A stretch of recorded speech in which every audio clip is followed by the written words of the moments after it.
Hello বন্ধুরা, আমি আজকে নিয়ে চলে এসেছি একটা নতুন ভিডিও আপনাদের সামনে তুলে ধরছি। আমরা গ্যাংটক এবং নর্থ সিকিম, ইস্ট সিকিম দুটোই বেড়াতে গিয়েছিলাম। তো আজ তার শেষ দিন, বাড়ি ফেরার পালা যেটা। তো আমরা বাড়ি ফেরার আগে সকালে আমরা চা এবং বিস্কিট খেয়ে বা কি আর কিছু ব্রেকফাস্ট করেই বেরিয়ে পড়লাম এই সিকিম শহরটা ঘোরার জন্যে। তো সেখানে আমরা একটা লোকাল ট্যাক্সি নিয়ে নিলাম এবং সেখানে মানুষের মুখে জানতে পারলাম এখানে একটা টেম্পল রয়েছে, এমচি মনস্টারিটা একটা টেম্পল, তার নাম। তো গাড়িতে যেতে যেতে আমরা দেখলাম এখানকার রাস্তার অপরূপ এক শোভা, যে শোভা কল্পনা করা যায় না। রাস্তার দুধার এতটাই সাজানো গোছানো, রাস্তা এত পরিষ্কার, এত নিয়ম মেনে, এমনকি এখানকার মানুষের ব্যবহার সব থেকে আপনার মন কেড়ে নেবে। আর সব থেকে বড় ব্যাপার, এখানকার প্রত্যেকটা ড্রাইভার এবং প্রত্যেকটা মানুষ আপনার হেল্পফুল। আপনারা দেখতে থাকুন, আমার সাথে চলুন, এই ভিডিওটা পুরোপুরি দেখুন। আপনাদেরও মন ভালো লাগবে। আর এখানকার রাস্তার অপূর্ব শোভাটা আপনারা দেখতে থাকুন। এই রাস্তাটা দেখলে কখনোই, বা এই শহরটাকে দেখলে, গ্যাংটক শহরটাকে দেখলে আপনার কখনোই মনে হবে না এটা একটা ইন্ডিয়ার মধ্যে, মনে হবে না, মনে হবে যেন একটা বিদেশ ফিল করবেন।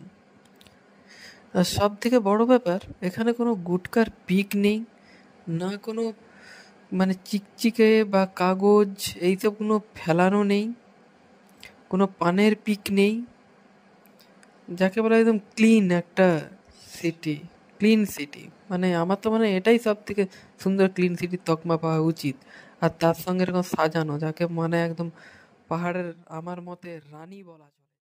অবশেষে আমরা এসে পৌঁছলাম সেই ইঞ্চি মনেস্টারি টেম্পলে। আমরা অবশেষে এই মন্দিরে হাঁটতে থাকছি, মন্দিরের ওপরে উঠছি, মন্দিরটাকে দেখছি। আর আপনারা মন্দিরটাকে দেখতে থাকুন, এই সুন্দর এই টেম্পলটাকে। খুবই সুন্দর টেম্পল। আর দেখুন এই গাছগুলো বা ফুলগুলো কেমনভাবে বসানো আছে।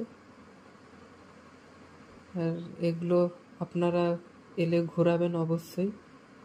আমিও ঘোরাচ্ছি এবং যারা আছে সবাই ঘোরায়, সবাইকে দেখি।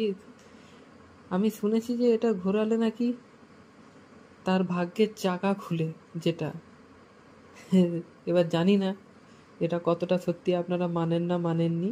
যাই হোক, আমিও ঘুরালাম। আর দেখতেও খুব সুন্দর লাগছে। আর মন্দিরটাকে দেখুন, পুরো পাহাড়ের কোলে একদম, আর চারদিকে পাহাড়টাকে দেখতেও খুব সুন্দর লাগছে। আর এটা সিঁড়ি বেয়ে মন্দিরটার ওপরে উঠতে হয়। আর আর এই মন্দিরটির উচ্চতা অনেকটাই উঁচু, আমি সেটা এই মুহূর্তে বলতে পারছি না, কারণ এই কারণেই আমি উঠতে উঠতে রীতিমতো আমি হাঁপিয়েও যাচ্ছি একটু। মানে খুব একটা না হলেও আমি হাঁপিয়ে যাচ্ছি, কারণ অনেকটাই উচ্চতা, বেশ ঠান্ডাও আছে। এবার ওপরটায় উঠে দেখুন মন্দিরটা কতটাই সুন্দর, আর পরিবেশটা কতটা সুন্দর। আকাশের মানে নীল, আর চারদিকে পাহাড় সবুজে ঘেরা, উঁচু, আর একদমই পুরো শান্ত স্নিগ্ধ এক পরিবেশ, যেখানে আপনার হৃদয়টা একদম ঠান্ডা হয়ে যাবে। আমরা এবার মন্দিরের একেবারে উপরে চলে এলাম।